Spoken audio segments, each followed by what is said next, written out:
Testing. One, two, three. I'll let you know when to press it. I'm just hearing how this sounds. You talk, Dad? Check. It's recording? Alright, cool. What's up, guys? Today is May 2nd, May 2024. May 3rd. May 3rd. Friday, May 3rd, 2024. Cool. And I'm here with Louie Ochave, and we're going to be talking about me today. Talking about you. The last time we did this was 2 years ago, Was it 2 years ago? July 2022. Wow, time flies. It And seemed like forever ago. yeah, it was. Huh. And I was still in college. But now I'm in the real world and been working at Chicho's. So, first question I wanted to ask you, Dad, why do you think I started working with Chicho's, or why am I working with Chicho's? So I guess first let me ask you what your expectation is. Am I wearing the dad hat or am I wearing the Chicho's hat? Because there's two different versions of thoughts that would go through my head when you ask that question. We could hear both then. Well, I guess from a Chicho's perspective, you know, I have I guess, a certain goal or a vision what I want to do with the Chicho's brand in regards to social media and digital marketing. And when you presented your pitch about the role of you getting involved with the videos and social media content, I think there was a void that we could fill with that position. So, you know, that was my desire, and it was great to hear you present it to me versus me recruiting you to work for Chicho's. And then I guess on the personal side, from being, your father, um, I think it was an opportunity for us to spend more time with each other, you know, develop a deeper relationship between father and son. And can go both ways. Some people have a struggle working with family. So that's one of the things that we need to be aware of, um, because wearing the dad hat and the Chicho's hat sometimes has a conflict of interest. Yeah, and it can cause some stress as we've kind of experienced the past few months, but we've been really learning a lot. Yeah. Yeah. And I think it's just more about open dialogue and open communication to really just have those hard conversations as you feel certain emotions that go through you as you're learning things from a professional perspective or a personal perspective. Um, so, I mean, I guess that's kind of my expectation or my overall vision. I mean, I think when you first pitched it to me, I think the only three things that I gave you in a job description was to really focus on three things. The employees, the customers, and the community. And there really wasn't anything else. It was kind of like a free for all. So there wasn't really a descriptive, you know, Job description or certain tasks. I was just gonna trust your creativity, trust your, judgment, and figure out what's the best way to connect with, all three pillars. Yeah, Um, and I guess I'll go into kind of why I I started Chicho's, or why I wanted to join the brand. mhm. Um, and my answers kind of changed throughout the months, but I think the biggest reason, or my biggest motivator as to why I wanted to join the Chicho's brand, Mhm. um, was because of what Chicho's means to me. And when talking with you, um, and your decision to kind of pursue Chicho's back in maybe like years ago when I was like a child, like a baby, like a year old, I remember having a conversation with you, and you're talking about the decision path that was kind of like presented to you by mom and the ultimatum she gave you. And it was either the business at the time, which was Crazy Charlie's and the bars, or the family. And to me, you chose family over the business at that decision path. And that choice is reflected in Chicho's because, as you've told me, Chicho's was the only bar at the time that served food. So that was kind of the only path to kind of move from the bar industry to the restaurant industry. And I think to me that Chicho's kind of symbolizes your decision to choose me and mom over the business. And I think that's why I hold so much love and care for Chicho's because that's what it means for me. And it's more than just a brand. It Well, was your how do you know that that decision was made? Was that something that you remember as a kid, or was that something that I think that was actually two you and years I you ago. and I discussed 2 years ago in or conversation? in conversation. Yeah. Huh. And that's kind of how I see it from my perspective, my experience. I mean, I wasn't conscious. I wasn't physically there or mentally there as like a baby, but that's how I mean, you were 4 or 5 years old when that decision was made. yeah. So I don't know if you remember that from way back, or you just remember through the conversations that we have, you know, in our discussions over the years. hmm And yeah, I mean that's what really drives me is my love for you, my love for mom and the family because really Chicho's is a family business and it's just been a brand that has helped our family pay the bills and Hmm. I have a lot of memories attached to all the locations, really, or most of the locations.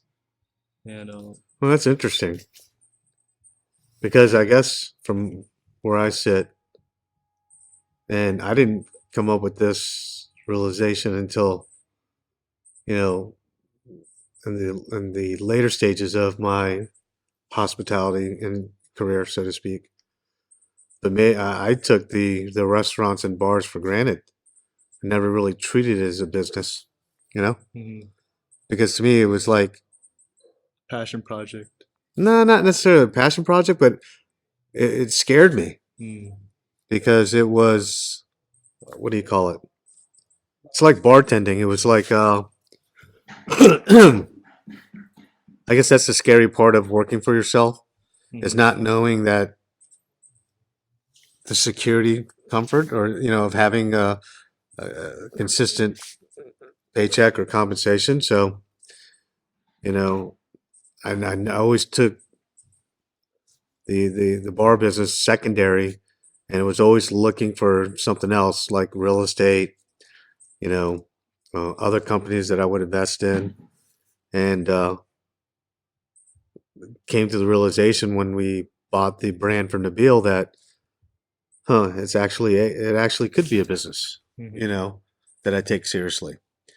And when we made that commitment after we sold Require, that was the I guess the pivotal moment when I started taking it serious. And that was So back in that was 2015 2015. And that was when Strawbridge. first opened up. So it was 2014 actually when we bought the fall of 2014 when we bought the brand from Nabil, the founder. But at that point, I'd been in the hospitality bar restaurant business since 1990. So that was 24 years later before I really took it seriously. Mm, But in those 24 years, that was a journey of really crafting my skill as, developing the business acumen of running a business, understanding cash flow, understanding inventory control, you know, understanding payroll, taxes, leading, managing people. So that 24-year journey you know, uh, gave me the experience that I needed to take it to the next level, I guess, or to teach us to the next level. You know, So, what do you think was really the key to Chicho's success as a brand and as a business? I mean, There's a lot of things. well, I mean, I think the reason, what I tell the management team now is, you know, the focus that we put on inventory control and watching our labor is yeah, the only two reasons why we are in business this long, because those are the two factors that make or break people in this industry. It's one of the most riskiest industries to invest or get into, and it's not for the faint of heart, because not everyone realizes that this type of business is a 24-hour business. We're one of the few brands that opens up at 11 a.m. and closes at 2 a.m. 7 days a week. Most restaurants you know are open up for dinner. Then you have some that are open up for lunch and dinner, but most of them close at 9 or 10 o'clock. You know, we or the brand itself, it's been like that. That's been our norm since I've been in the business, and I guess it's built enough, tolerance that I have a higher level of expectation than most people in the business, if that makes sense. Yeah. Because we started, it's those are long hours. I mean, can you imagine coming in the next day to open up for lunch when you leave the bar at 2:30, 3 a.m. and you got to be back there at 9 a.m. Hmm. You know, and so those are very long days. In this business. But the success at Chicho's, I mean, it's the consistency of watching your cogs, your labor, and your food costs. Really. Let me take a pause because Tucker keeps barking, and I don't know how that's gonna affect the audio. I don't know. Yeah. All right, we're back. So, Dad. So this interview or this I guess discussion was supposed to be more about you and I guess what you've experienced over the last 2 years between the last time we talked and you, I guess, leaving the comforts of school and now into adulthood and this journey of life. I mean, what are your thoughts on your first? What I mean, when you start beginning the year, so that your first 4 months of on the job as Yeah. a recent college graduate. Well, one of the discussion points I wanted to bring in was that I don't think I'm not that much different from you in the sense that of my mindset. I think going through college, I always saw myself, at least when I was in the business school, as kind of like the smartest dumb guy in the room. Yeah, And I just wanted to tell you a story of like our moments when I was taking exams and I had no idea what was going on with what was like being tested on, and I just write my name and just leave because I was just so distraught or like so like I just couldn't understand, I guess, the content that was being kind of taught to me. So I think in that way, I kind of feel like I'm very similar to you, not to take it the wrong way, but as like a student, like a C minus student, or like a, I don't know where I was going with that, but I think that's just my mentality right now is like, I'm not a very good person in like an employee sense, but I think I'm more like kind of I don't fit like the cookie cutter like most of the I guess as compared to a lot of my peers. Because when I was in the business school, I think they put me in like one of the toughest, I guess they call it blocks.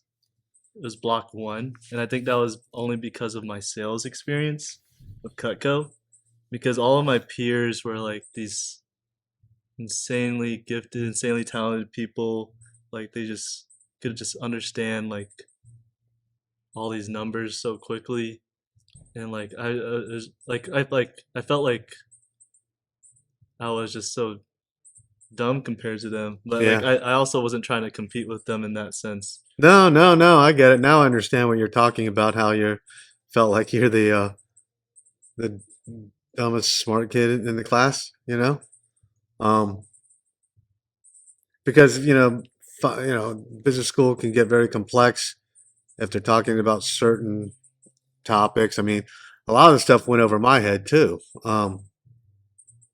And I guess I just have a blue collar mindset or mentality that it's just common sense management. Hmm. I just go to the basics. And when it comes to numbers, just live below your means. Can't spend what you can't afford. Yeah, I mean, it's just rocket science. You really don't need that much,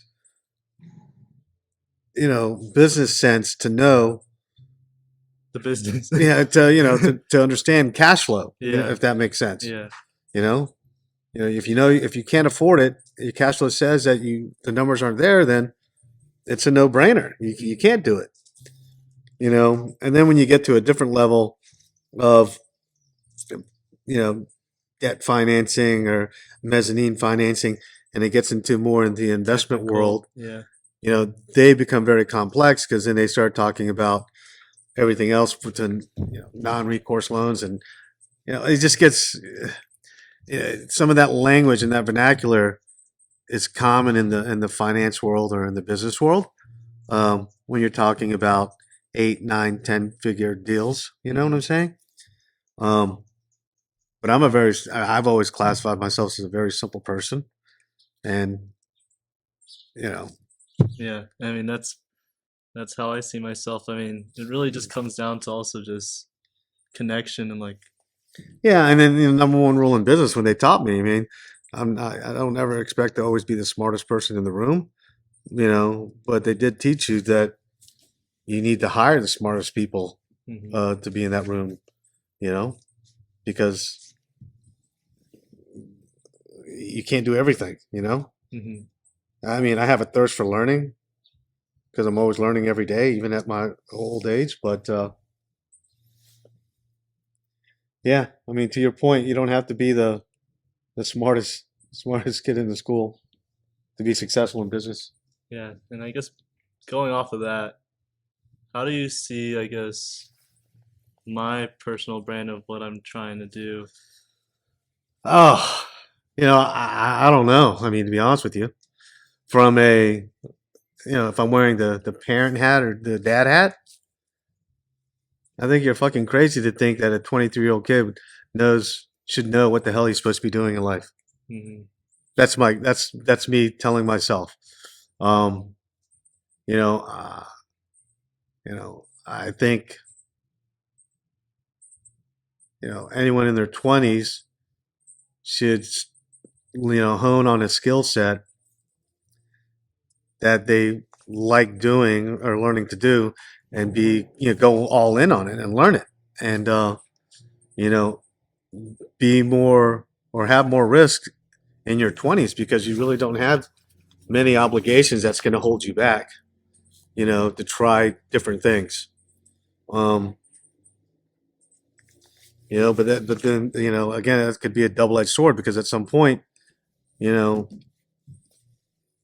you're going to have to figure out something that's going to be able to support the lifestyle that you want to live, hmm but at the end of the day, as long as you live below your means, you can do whatever you want, you know? That's what it boils down to. Yeah. I mean,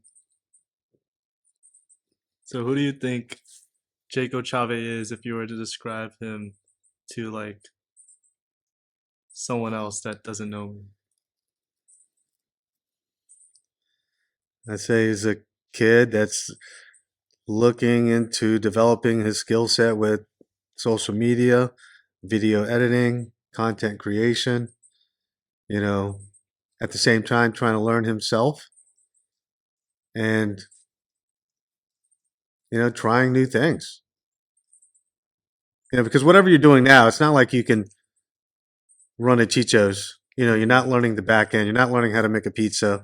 The skill sets that you're developing right now, you can take on to whatever you do personally or professionally, because I think, in your world that you're growing up with and with the internet and online, there's always a hustle that you can do and work remotely. And, with AI coming around, I mean, if I were in your shoes, that's what I'd be learning. So, the workforce is shaping to be different from how we were growing up. Hmm.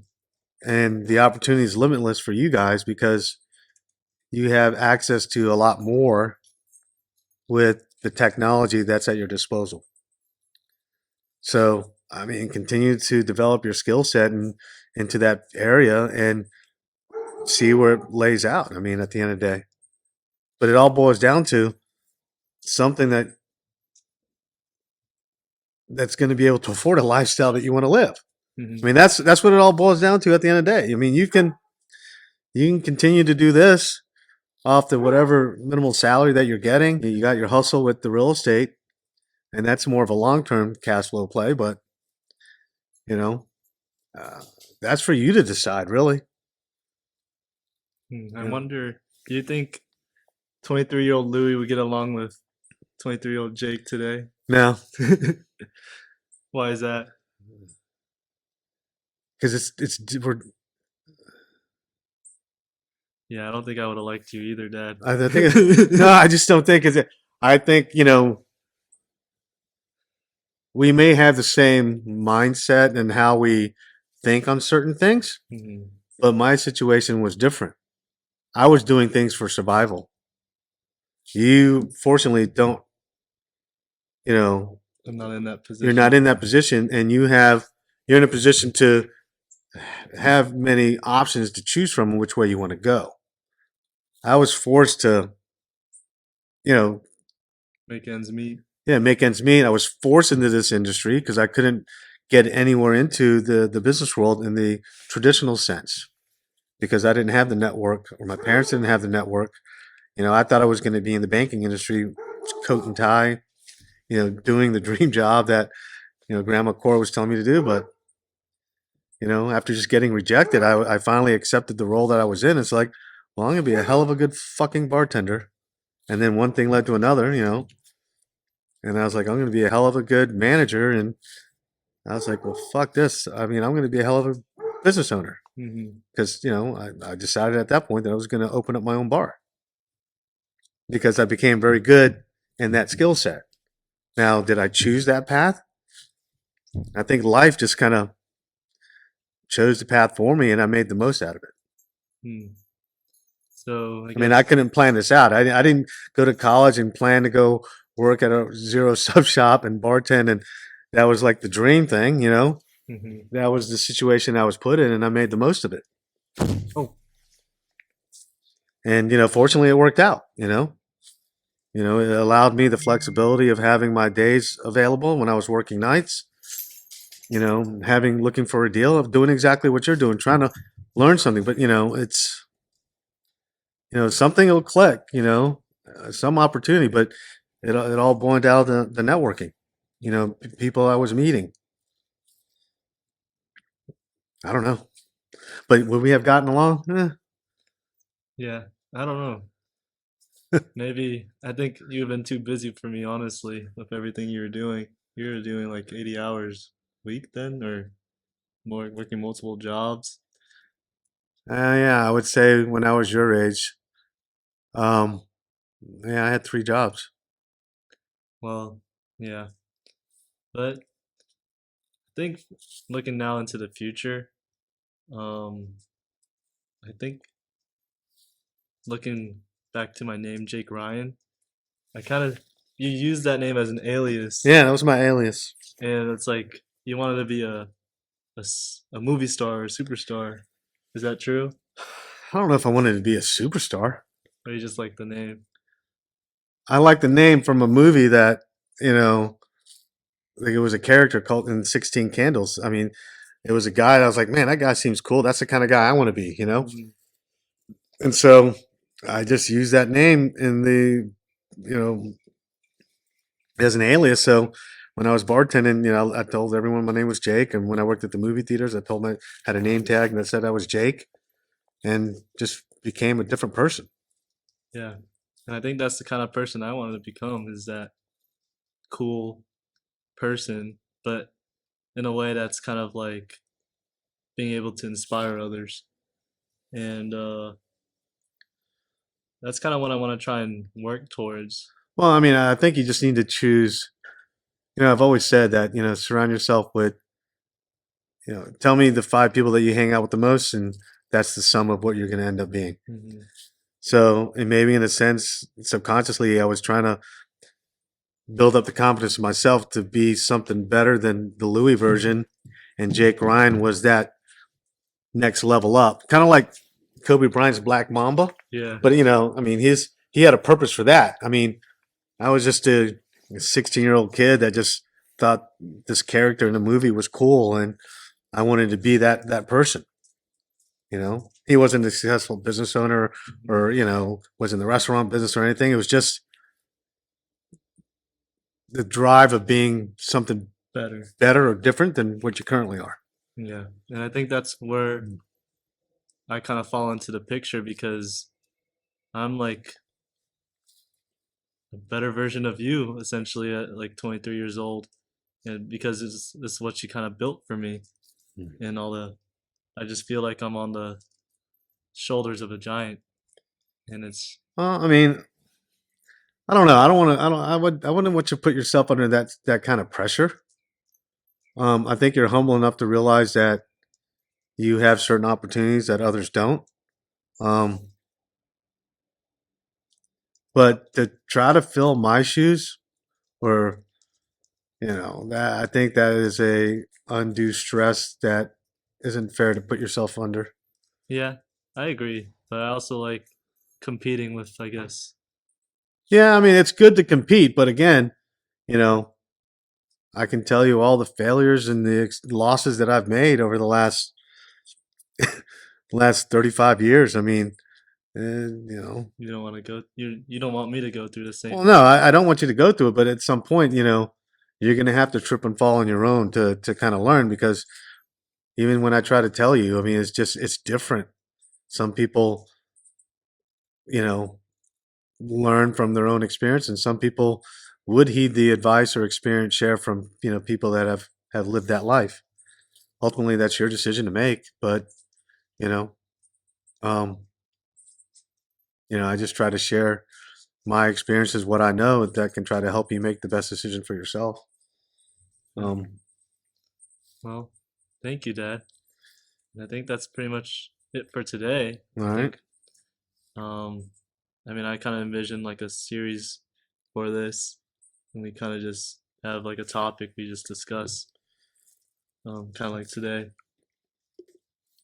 Yeah, and we can do some checkups and see how we feel about certain things and how we're progressing, and the father son working relationship, and on how your path is kind of playing itself out. I mean, sure. Yeah, Dad. Thank you for inspiring me, and thank you for everything. You're welcome. Love you, Dad. Love you, son. You like this hug, Dad? The awkward hug. Yeah, that's the awkward hug. Thank you. Ugh. That was fun. Yeah, but I think sometimes we ramble. That's That's what people like. you edit. Sometimes out of the rambling comes a gem.